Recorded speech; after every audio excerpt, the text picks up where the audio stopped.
General Gagandeep is a retired Indian Army officer from Jammu and Kashmir Rifles. He is a veteran of many skirmishes on the line of control and of counter-terrorist operations in Jammu and Kashmir and Punjab.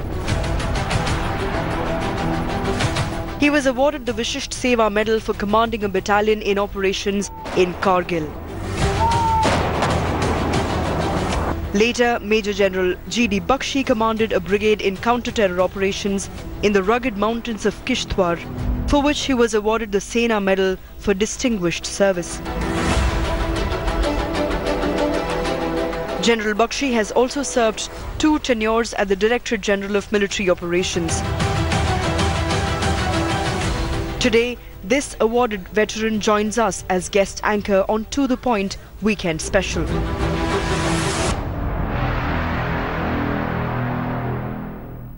Hello and welcome to the weekend special of To The Point. I'm your guest anchor, but before I begin, a pledge.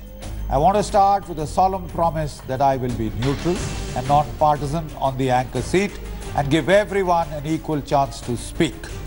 Now with that, the topic of our discussion today is the muscular approach in the valley the only option now? So with this, the format would be that we will start with each one of our panel, a very distinguished panel that we have. Samvit Patra, spokesman of the BJP, needs no introduction. Colonel R.S.N. Singh, defense analyst. From the Congress, we have Charan Singh Sapra. And of course, we have our very charming Shabnam Lone. I will now start with Samvit Patra. A minute each to state your view on this topic. So first and foremost, I congratulate you that you are the anchor today, and we really feel great to share the dais with you. And secondly, as far as the issue is concerned, whether muscular policy is the only policy to go forward in Jammu and Kashmir, I would say that, of course, in no field of life there is a singular policy. There has to be a multi-pronged approach as far as Jammu and Kashmir is concerned. Muscular policy for the terrorist. I firmly believe that zero tolerance for terrorism should be the call of the day. Secondly, for all the other stakeholders meaning those who bear allegiance to the Constitution of India, it should be a healing touch approach. For them, development is what is required. And for the ones who are the stone pelters, who work as overground workers of terrorists, strictest action should be taken. So of course the multi-pronged attack, I would say, or multi-pronged approach, which would be essential for Jammu and Kashmir. Thank you. Arasid.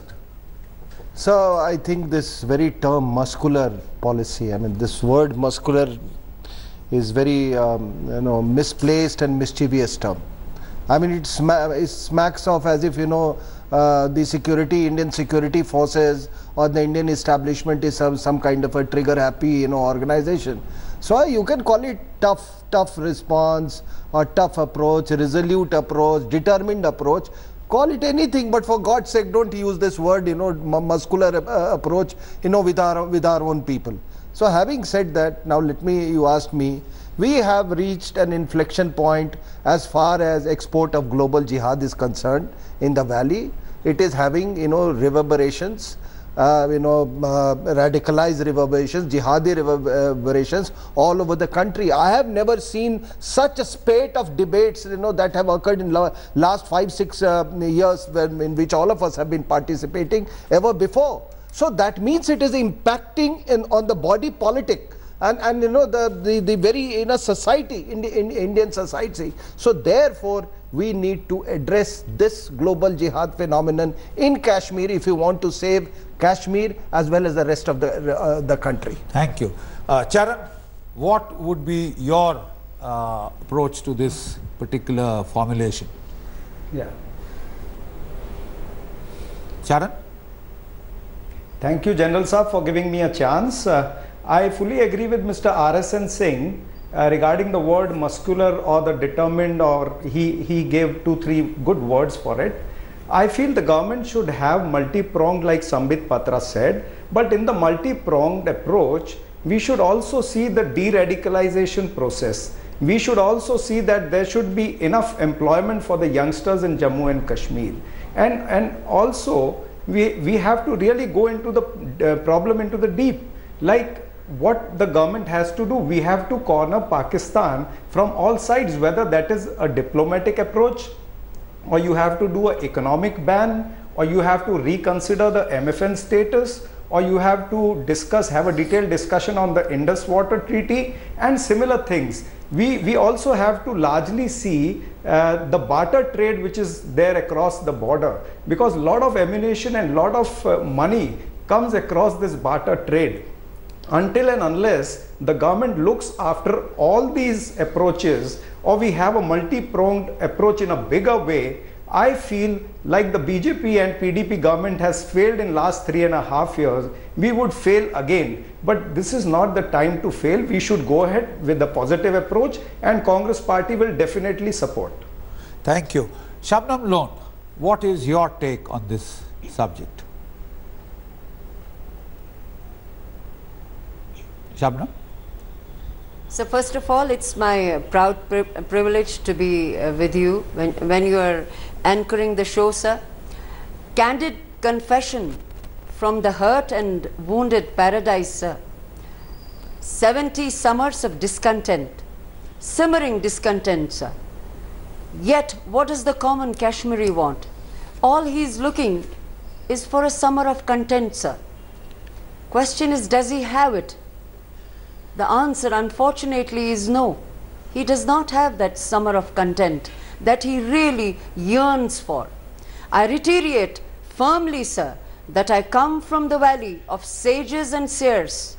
I come from the valley of inclusivity. I come from the valley of plurality. Of course, this facet of my valley, this beautiful facet of my valley, stands threatened today.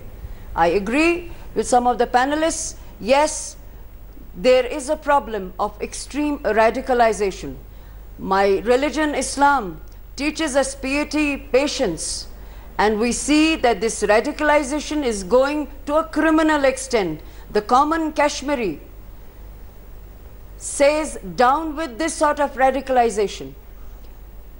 The problem that is endemic as far as Kashmir is, sir, I feel that New Delhi has not addressed the issue the way it should have been addressed. There is no considered Pakistan policy. There is no considered Kashmir policy. The Pakistan policy that New Delhi has throughout shown us is very ambivalent, sir, is unclear, and at times it seems confused. We have your If Pakistan is the problem, sir, then how can you Shabnam, have can I it now as a use most that? favored nation? Sorry, Shabnam. Can I now use that as a takeoff point to take the discussion forward? Samit, she's made some points, very candid observations. How would you respond? No, first and foremost, the two words that she had used was discontent, and the people out there want some kind of satisfaction. I would say, what is the point from where you would be satisfied? If you would be satisfied if employment were provided, if you would be satisfied with if schools were made, if you would be satisfied if pipelines supplying water would be given, if you would be satisfied if LPG cylinders were given, of course, then I would say we should work more hard to that effect, that we provide you the basic amenities of life. Development is the role model then. But if you say satisfaction comes only through azadi, if you say satisfaction comes through autonomy, then I would say a big sorry. Then probably it would be a lifelong discontentment, and it would be a long haul, a long fight, which we have to fight, without jeopardizing the life of normal Kashmiris, but of course not sparing the ones who have been radicalized and who want to rush away from India, pull away themselves from India. All that I would say at this point is, having served in Kashmir for a number of the years of my military life, you know, the feeling that we get is, at no stage have we drawn the line in the sand. You talk to the Chinese on Tibet and you will get the answer, no, nyat, not, nahi, any other language you want to sort of hear it. It's a no, no as far as Azadi is concerned. It's a no, no as far as merger with Pakistan is concerned. For the rest, we can discuss. Within the parameters, within the ambit of the Constitution, why are we shy of saying that? No, we have. I'm saying that on your panel today, that it's a big no, no, no, nahi, nahi, nahi. As far as Azadi is concerned, it is a big nahi, because the parliament has already passed a resolution. Let me go a step forward. No, let me go a step forward. I'm with you. I'm with you. There you are absolutely no autonomy candid. as well. Autonomy. How much more autonomy can the Indian state give than it has given already? No, How much more autonomy? Where is the leverage? No, exactly. I ask a question to all those harbingers of Dalit politics. The Bakarwals out there in Jammu Kashmir, are they getting any kind of reservation there in Jammu Kashmir? They're not. Absolutely. We have kept Jammu Kashmir in a secluded state where the ones who really deserve to be taken up through reservation, etc., they are not being included because of the fact that we treat it separately. So already there is a sense of segregation. You talk about autonomy and not just, I mean, leave aside Sabnam Lone. She is a participant in a panel. We see the likes of Farooq Abdullah, the likes of Omar Abdullah coming out in the open and advocating autonomy. And Mr. Farooq Abdullah, a couple of days ago, he said that if you speak about Article 370, then take a guarantee that Hindus would not be able to come to the Amarnath Yatra. What kind of statement was that? Charan, let me take this thing to you. How much more autonomy can the Indian Union give to the state of Jammu and Kashmir more than it already has? There is a viewpoint that, look, we've reached the limit of what we can give as autonomy without endangering the rest of the republic. Because tomorrow the same demands can come from Nagaland, from Mizoram, from Manipur, etc. Can I have your party viewpoint? How much more autonomy can you give? Azadi? No. See, the merger with Pakistan, out of the question. Yeah. Autonomy. The issue of autonomy. Okay, can I? Yeah, please. See, I feel the issue of autonomy, if the current dispensation wishes to discuss, it can be discussed on a wider platform. All the parties in the country can give their own suggestions. But you know, when we are discussing about autonomy or Article 370, I would like to bring in a point where, you know, there was a discussion about 35A, when Mehbooba Mufti gave a statement that there will be nobody to give shoulder to the Indian tricolor if Article 35A is amended. So that time the Bharatiya Janata Party kept quiet. There were no statements. Even the other day she went and met Honorable Prime Minister in Delhi, whereas Prime Minister agreed and he said, you know, it will be a status quo. So there have been situations whereby these Kashmiri parties, whether that is NC or whether that is PDP, they want their own vote bank. They want to cater their own vote bank. So they will be talking like this. But our larger interest is the country on the whole, the nation on the whole. Kashmir is integral part of India. So we need to take a stand when such statements come. We should not keep quiet. Is there scope for this is a big problem, Kashmir, like for a vote bank? Charan, can I just interject? Charan, can I just interject? Is there scope for granting greater autonomy than we already have? Now let me also widen this debate. You know, RSN, when the framer of our constitution, Dr. Ambedkar, you know, Sheikh Abdullah had gone to Nehru asking that he wants this Article 370 to be introduced, and Nehru sent him to Dr. Ambedkar. And you know what Dr. Ambedkar, if you recall, had said? This is treachery and I will not do it. Can I have your views? So, when you travel by air, you fly over J&K, and you must have done so many times, sir, you find that Kashmir Valley is just, you know, it looks like a bowl surrounded by all hills. 7% of the land area. It's a fantastic picture. I hope, you know, next time one can generate, you know, some kind of a satellite picture or something. Now, if you look at that bowl, I see no way how can this valley be lifted and, you know, extrapolated into Pakistan or transposed into Pakistan. It is an impossible proposition. Then all around this valley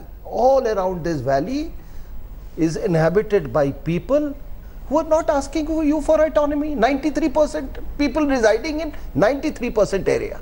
They are not asking you. And sir, please pardon me, territoriality cannot be a function of religion.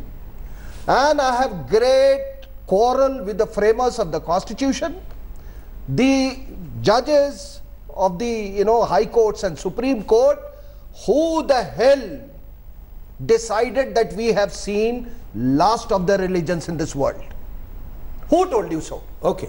So the larger point is that tomorrow I started some religion and people, you know, all convert to that religion, and then you say, I want a separate territory. Is territoriality a function of religion? The state has to decide it, and that is where our framers of the constitution went wrong. Excellent. Shabnam, you are also a lawyer and a legal expert. Now, let me ask you, let me take the question to you. There is a view that the valley is just 7% of the land area of J&K, right? The people of Ladakh are Buddhists, they don't want to join Pakistan, or they don't even want Azadi. The people of Leh are, the people of Kargil are Shias, they don't want Azadi, they definitely do not want to go to Pakistan. We have the Gujars, you have their view very clearly, the Pahadis and the hill tribes, and of course the Hindus of Jammu and Udhampur and Kathua, etc., would rather die than go to Pakistan. So, do you see the 5 or 6 districts of the valley becoming an independent state? Number one. And if you say, okay, no Azadi, we are talking of autonomy.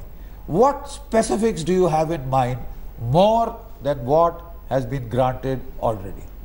Yours.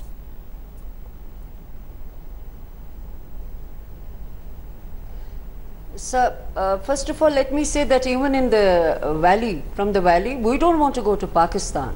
But of course, there are many cumbersome issues. This valley remains a latent political volcano. This political magma has a propensity of erupting and disrupting the lives of the common Kashmiri, sir. However, as a keen student of law and the constitution, sir, I had the great fortune of being the junior of a very legendary lawyer who is the present Attorney General, Mr. K.K. Venugopal, sir. So we were taught that you should study the law very intensely. Don't go by surmises and conjecture. So as I understand it, sir, the constitution is paramount and the constitution is supreme. Now, so within the ambit of our constitution, what specifically Kashmir would you want? Was addressed in a different manner. So question is, sir, the question is, now let me say as a keen student of the constitution, sir, is it open to anyone now to say that at that time the Constituent Assembly made a particular decision and it was wrong, or Pandit Nehru, the then Prime Minister, he made a mistake? Because when sovereign countries make a promise, sir, they don't go back on it. Just because there is a change of government and guard in the world's largest democracy, Let me just interject. All those promises which were made at the time when accession took place will be changed. Want to add one thing here. One caveat. Kashmir has a special status. It cannot be abrogated. Look, what I'm saying is, 1956 we held the Constituent Assembly and we said we have merged with India, period. The Constituent Assembly in J&K agreed to the merger of the state, accession of the state with India. Therefore, it's a closed chapter. How are we going to raise that issue all over again? And like I said, let me come back. What more autonomy than what you've been given already? Samvit, would you like to add? Yeah, of course. First and foremost, let me, for the first time, we are having a very sane debate with Shabnam ji. I'm not shouting. Let me take a few questions over here. Shabnam ji talked about how can we undo the history where our constitutional makers wrong. I mean, my question is Article 370, it is a temporary provision, quote unquote temporary. Under no circumstance in a dictionary can the word temporary become permanent whatsoever, howsoever long we may debate. Number two is, as far as the whole thing being referred to United Nations is concerned, yes, it was a grave mistake committed by Mr. Nehru as the first Prime Minister of India, but remember, it was conditional and it was sequential. Both the conditions and the sequences expired thanks to Pakistan, and that's the reason as to why it is of no consequence. It has no consequence today. The Shimla Agreement came in the way. It is a bilateral issue. Thirdly, and most importantly, what is the problem in Kashmir? Let me tell you, those who say it's a complex problem, the complexities lies in the fact that we, all the politicians, in an attempt to be politically correct, are not spelling out what the real problem is. Is it a political problem, or is it a religio-political problem, or is it purely a religious problem? Or communal? Until and unless we spell this problem, this ostrich attitude of ours, ducking from the real question, is what is the problem right now. Shabnam, would you like to respond to that? Shabnam, please respond. What Sambit, the questions that Sambit has raised, the contradiction of the answers lies therein, sir. What is Kashmir? I again reiterate, it's a boiling cauldron. Now, let me not go to the historical aspects of the Kashmir issue. Let me keep them aside. Sambit, you refer to complexity. I am saying lack of justice, lack of transparency, accountability, the permanent cases of injustice. We have seen injustice galore in this valley. No, just what about those little issues? more specific. We have seen lack of accountability. What about those issues? They are never addressed. Shabnam, with due respect, if that has been the case, then the worst sufferers in the valley would have been the Kashmiri Pandits, and they should have been throwing the Mount Everest, as I say, because they have not only been bereft of their house, their families, they have been raped, they have been butchered, they have been killed. You talk of corruption. Their lives have been corrupted thanks to a particular way of thinking in the valley. So that is, violence can never be given an excuse. Sharon, can we also have your take on the aspects that Shabnam Lone has raised? Yes. Sharon? No. Yeah, General Saab, I completely heard what the BJP spokesperson has said. Probably I just want to put in a question that if they are so sincere about their commitment of whatever they have promised in their manifesto about Article 370, it has been 4 years, more than 4 years of central government and around 3.5 years of Jammu Kashmir government.